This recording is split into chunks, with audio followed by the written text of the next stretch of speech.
All right, let's jump right into this explainer. Today, we're unpacking a literal master blueprint for crafting one of those deeply moving PBS-style documentaries about disappearing American trades. You know those beautifully shot films where you find yourself completely mesmerized by someone doing incredibly specialized traditional work? Well, if you love those, you're going to absolutely love this.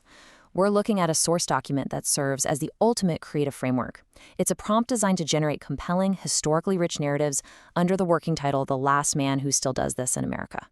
It's essentially a masterclass in how to engineer nostalgia, authenticity, and a profound respect for craftsmanship.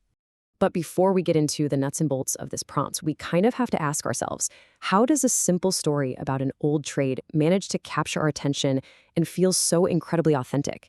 What is it that glues us to the screen when we watch a blacksmith forge iron or a clockmaker assemble tiny gears? Well, the source material reveals something fascinating. It's not actually the craft itself that hooks us. It is the highly calculated, deeply human structure underneath the story.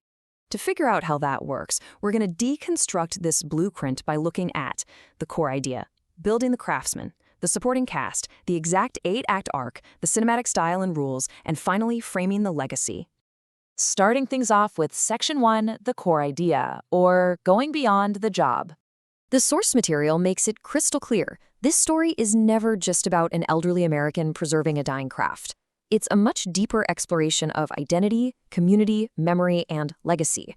What's really fascinating here is the strict rule forbidding the writer from just focusing on the mechanics of the job. The physical labor, that's just the vehicle. The blueprint requires the narrative to anchor itself in how this rare profession actually shapes who the person is, how it glues their community together, how it serves as a vessel for collective memory, and ultimately, what's going to remain when the work inevitably stops. And to keep things completely fresh every single time, there are some pretty strict originality rules at play here. Writers can never repeat a trade, they have to invent entirely original characters, and they must avoid predictable plots. The guidelines do not mess around. You literally cannot rely on formulas. Every time this blueprint is used, it demands completely new conflicts and entirely different emotional endings. This ensures that whether the story's about, say, a master bookbinder or the last traditional wooden boat builder, each explainer of the human condition feels uniquely earned and 100% original. Moving right along to Section 2, building the craftsman, our main protagonist. The prompt sets some highly specific demographic constraints right out of the gate. The protagonist has to be an American male between the ages of 82 and 90. And that's not just some random, arbitrary number, by the way. By requiring the protagonist to be in this very specific stage of late life, the framework automatically bakes in a huge sense of urgency and historical weight. This character is quite literally a living bridge to another era. Building on that, this age range guarantees a very specific level of mastery. The protagonist must have 60 to 70 years of dedicated experience in his highly specialized trade.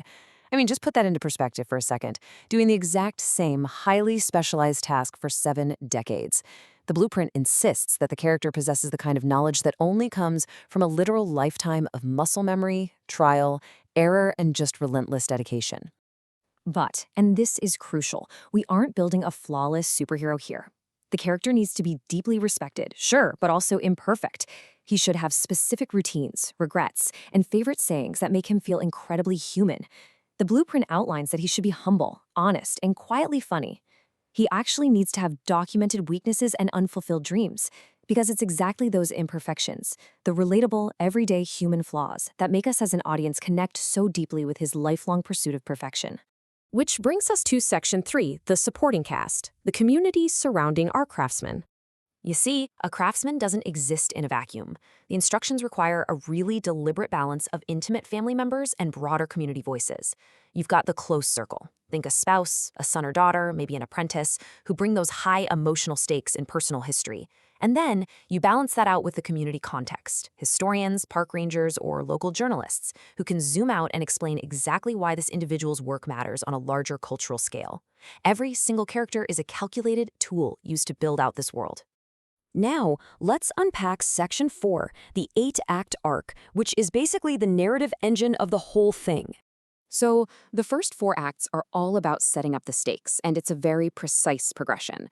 You hit them with the hook, a striking visual, and a big question. Then you establish the world, the location, and the disappearing tradition itself. Act 3 zooms in on the man, who he is, and why it matters. and then Act 4 drops the challenge. But the concept here isn't some cartoon villain. It's the inevitable march of time, modernization, environmental changes, or just the harsh economic reality that this craft simply doesn't pay the bills anymore. Then we shift gears, and the final 4 acts deliver the big payoff. Act 5 introduces the apprentice. This is where hope enters the picture, as experience meets a brand new generation. Act 6 gives us a tangible goal with the final project, one last, deeply meaningful piece of work to complete. Act 7 allows the community to reflect on what's been accomplished. And finally, Act 8 dictates exactly how the story must resolve. It actively avoids despair, focusing instead on dignity, hope, and the endurance of a legacy. Next up is Section 5, Cinematic Style and Rules, focusing heavily on visual writing. To pull this off, writers are instructed to treat every single paragraph like a cinematic shot. It's all about sensory details. We're talking light, color, texture, sound. It's not just about what is being said in the dialogue. It's about the dust motes catching the afternoon light, the rough texture of worn wood, the specific smell of oil and old tools, and honestly, the sheer weight of a quiet moment. Capturing these small, subtle gestures is exactly what makes the documentary feel so tactile and grounded. If you want to nail that authentic Ken Burns kind of vibe, the style has to be emotionally restrained, historically believable, and deeply human. The blueprint literally draws a line in the sand to ensure this. Absolutely no fantasy, no sci-fi, no crime-driven plots, and no political arguments. Period. It keeps the story entirely neutral and universally accessible, ensuring the narrative remains purely focused on those universal themes of craftsmanship and heritage. And finally, we hit Section 6, Framing the Legacy, the final message of the documentary. The blueprint demands that the ending avoids just wallowing in simple nostalgia. Instead, it has to fade to black on a deeply reflective note that ties this single craftsman's life to the much broader story of American heritage. The source is super explicit about this. Do not just leave the audience feeling sad that something is gone. You have to transition that emotion into hope and continuity. The fade to black must leave the viewer understanding that this one solitary life was actually a crucial thread in the larger tapestry of our cultural history.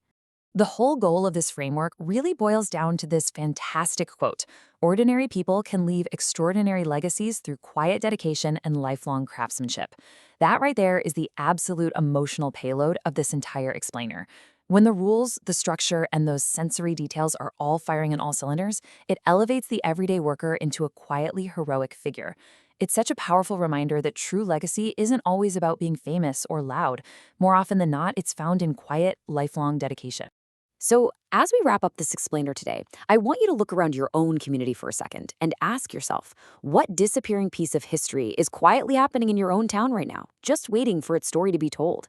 Whether it's the local cobbler, a traditional baker, or someone preserving a nearly forgotten skill, these stories are out there, quietly unfolding in the background.